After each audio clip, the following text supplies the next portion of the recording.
আমার সাথে শারীরিক সম্পর্ক যেটা বলা হচ্ছে এটা কোনো পুরুষেরই নেই। আজ পর্যন্ত আমি কুমারী। সামাজিক যোগাযোগ মাধ্যমে দেওয়া এক পোস্টে এমন দাবি করেছেন মডেল মেঘনা আলম। একই সঙ্গে তিনি আহ্বান জানিয়েছেন তাকে চরিত্রহীন বা লম্পট প্রমাণের অপচেষ্টা বন্ধ হোক।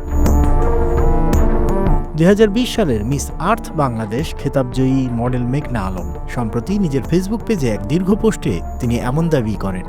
এ সময় তিনি বলেন জীবনে কখনো কারো সঙ্গে শারীরিক সম্পর্ক করেননি, এমনকি যাকে নিয়ে আলোচনা চলছে সেই ঈসার সঙ্গেও নয়। নিজের বক্তব্যের সত্যতা প্রমাণে আদালতে কোরআনের ওপর হাত রেখে শপথ নেওয়ার কথাও উল্লেখ করেন মেঘনা।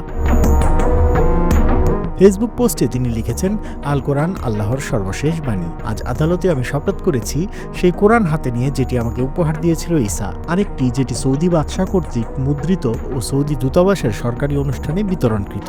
আমি আল কোরআনের উপর হাত রেখে ঘোষণা করেছি আমার জীবনে আমি কখনো কারোর সাথে যৌন সম্পর্ক করিনি, এমনকি ঈসার সাথেও নয়। আমাকে চরিত্রহীন বা লম্পট প্রমাণের যে কোনো অপচেষ্টা বন্ধ হোক।